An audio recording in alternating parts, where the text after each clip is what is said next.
Olá, bom dia.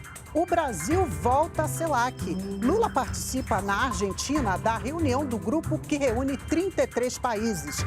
E hoje o presidente segue para a visita oficial ao Uruguai. Ajuda humanitária ao povo Yanomami. Profissionais de saúde começaram a chegar a Roraima. E a prova de vida passa a ser responsabilidade do INSS. Quarta-feira, 25 de janeiro, Brasil em Dia já está no ar.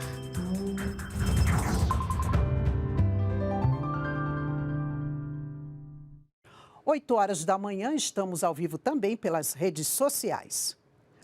O presidente Lula participou nesta terça-feira da reunião de cúpula da Comunidade dos Estados Latino-Americanos e Caribenhos, a CELAC, que reúne 33 países. Na chegada à reunião, o presidente Lula recebeu o cumprimento oficial e as boas-vindas dos anfitriões argentinos, que presidiram temporariamente a CELAC até essa terça-feira. Logo na abertura da reunião, o presidente argentino Alberto Fernandes celebrou o retorno do Brasil à comunidade dos países latino-americanos e caribenhos. Quero pedir-lhes a todos enorme aplauso para celebrar o retorno de Brasil à CELAC.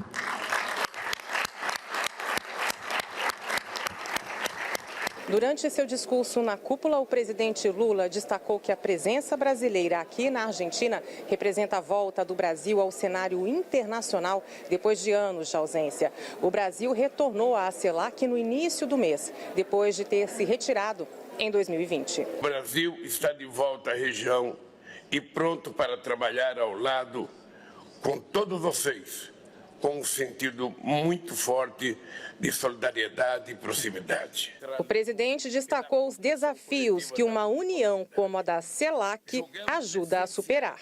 O mundo vive um momento de múltiplas crises: pandemia, mudança do clima, desastres naturais, tensões geopolíticas, pressões sobre a segurança alimentar e energética, ameaças à democracia representativa como forma de organização política e social.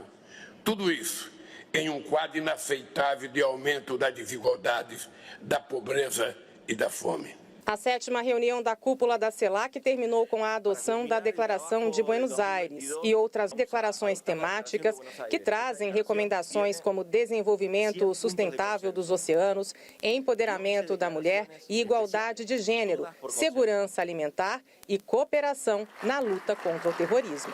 O Brasil volta a olhar para o seu futuro com a certeza de que estaremos associados aos nossos vizinhos bilateralmente no Mercosul, na Unasul e na CELAC.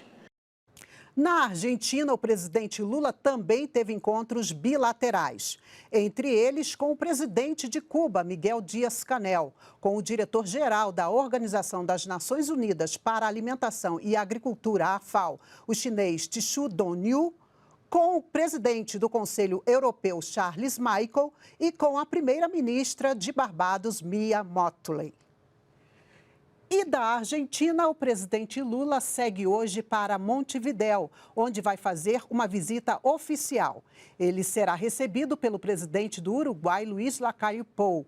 Lula também será condecorado com uma medalha Mas Verde pelos esforços feitos em defesa do meio ambiente. Na agenda também está prevista uma visita ao ex-presidente uruguaio Pepe Mujica. Considerado um dos modelos de proteção social mais amplos do mundo, a Previdência completa 100 anos. E, a partir de agora, cabe ao INSS a prova de vida dos beneficiários por meio de cruzamento de dados. Tudo começou com as Caixas de Aposentadorias e Pensões, CAPs, sistema criado em 1923 para atender os empregados de empresas ferroviárias.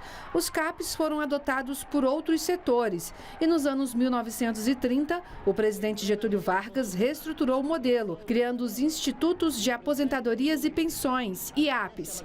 Nesse período, a cobertura previdenciária começou a se expandir, incluindo também acidentes de trabalho, doenças doenças, invalidez e maternidade. Em 1966, todos os IAPs foram unificados no Instituto Nacional de Previdência Social, o INPS. E em 1990, o INPS deu lugar ao INSS, o Instituto Nacional do Seguro Social. Atualmente, cerca de 100 milhões de pessoas são seguradas pela Previdência Social. O INSS paga mais de 37 milhões de benefícios previdenciários e assistenciais todos os meses. Entre os benefícios pagos estão a aposentadoria por idade, por tempo de contribuição e por invalidez, a pensão por morte, o auxílio-doença, o salário maternidade e o benefício de prestação continuada, BPC.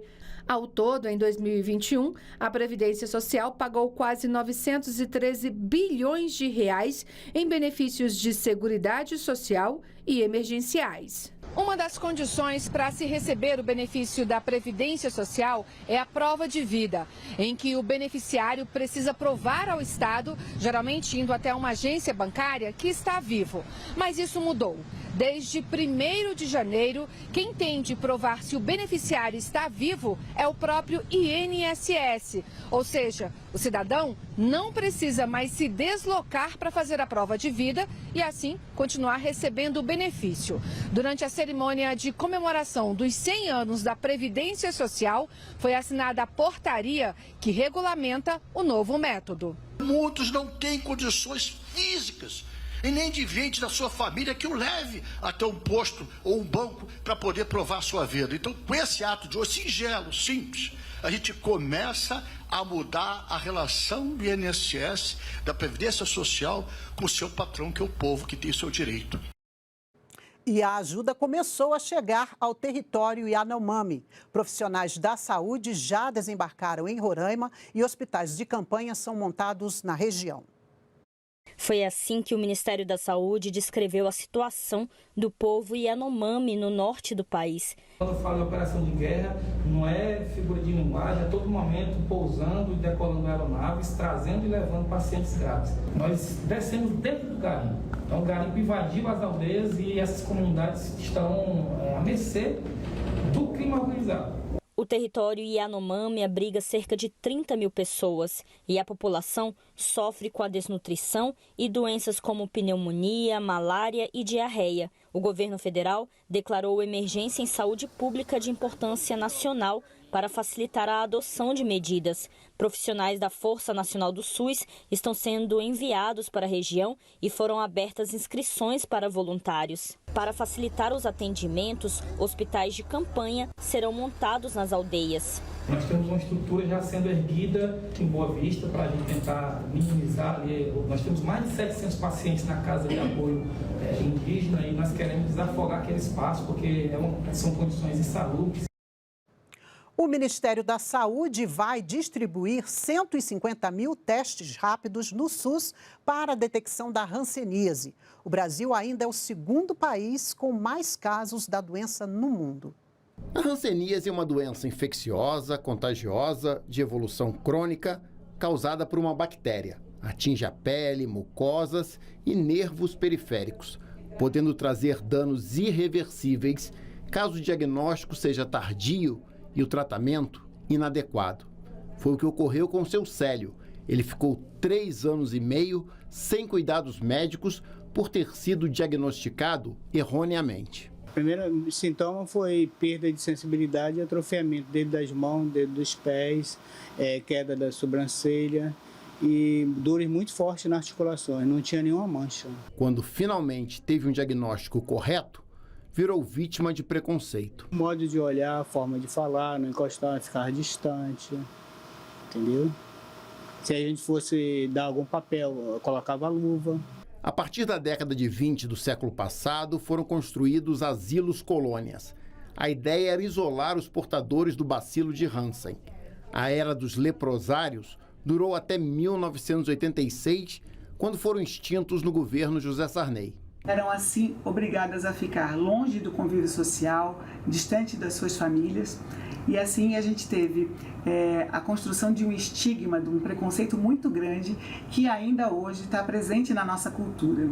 A transmissão se dá pela saliva de pessoas não tratadas e o portador pode levar de 2 a 7 anos para apresentar os sintomas. O doente perde a sensação tátil, tem dificuldade de diferenciar frio e calor ou de sentir dor. O Brasil ocupa a 2ª posição mundial entre os países que mais registram novos casos, atrás apenas da Índia, que possui população bem maior. Há 2 tipos de hanseníase, ambos tratados com o antibiótico rifampicina durante 6 a 12 meses. A medicação é fornecida gratuitamente pelo Sistema Único de Saúde. O Ministério da Saúde vai trabalhar incansavelmente junto, com todos os entes da federação, junto à sociedade, para que nós, de fato, possamos celebrar, espero que no futuro breve, a eliminação da hanseníase no nosso país. O Ministério da Cultura realizou uma cerimônia de boas-vindas para receber servidores que estavam cedidos para outros órgãos. As portas se abriram e a ministra da Cultura, Margarete Menezes, deu as boas-vindas cantando. Peço a Deus, cultura, amor e felicidade. Bem-vindos, gente! Esse ato simbólico marcou a reabertura do Ministério da Cultura. Foi assim que a ministra recebeu de volta os cerca de 60 servidores da pasta na sede do Ministério, na Esplanada. Representa o compromisso do governo do presidente Lula com a democracia, com o setor cultural do Brasil. A cultura é uma ferramenta de transformação e é um vetor econômico importante para o nosso país. O setor cultural brasileiro tem importância relevante para o patrimônio histórico, social e econômico. Ele é responsável hoje por 3% do PIB, o Produto Interno Bruto. E a ministra Margarete Menezes deve anunciar até o final do mês a liberação de quase R$1 bilhão em recursos para mais de 1.800 projetos contemplados pela Lei de Incentivo à Cultura. Para essa servidora, voltar a casa representa muito, principalmente para o fortalecimento de políticas e ações em uma área em que o país necessita de muita atenção. É um direito fundamental da população, cultura, está lá na Constituição, então a gente não pode renegar ou deixar de lado esse direito tão importante. Uma parceria entre o Ministério da Igualdade Racial e a Embratur vai incentivar a diversidade no setor público. 41 currículos de profissionais negras e negros com experiência na área de turismo foram entregues nesta terça-feira. A parceria entre o Ministério da Igualdade Racial e a Embratur faz parte dos esforços do governo federal de estimular a diversidade no serviço público. A Embratur precisa representar dentro dela também a diversidade que a gente sabe que esse país tem e que é um retrato desse país que hoje a gente reapresenta para o mundo. É um momento de requalificar a imagem do Brasil para o mundo, um momento muito importante da história do Brasil, repactuar com o mundo laços, que o mundo venha visitar o Brasil da alegria, do cuidado, da democracia e do combate ao racismo. Segundo a ministra da Igualdade Racial, Aniele Franco, o objetivo é criar um banco com currículos de pessoas pretas para ocupar cargos nos ministérios do novo governo do presidente Luiz Inácio Lula da Silva. Já nos primeiros dias de gestão, o Ministério da Igualdade Racial disponibilizou um formulário público onde mais de 5.000 brasileiros puderam se cadastrar e enviar currículos para diferentes áreas de atuação.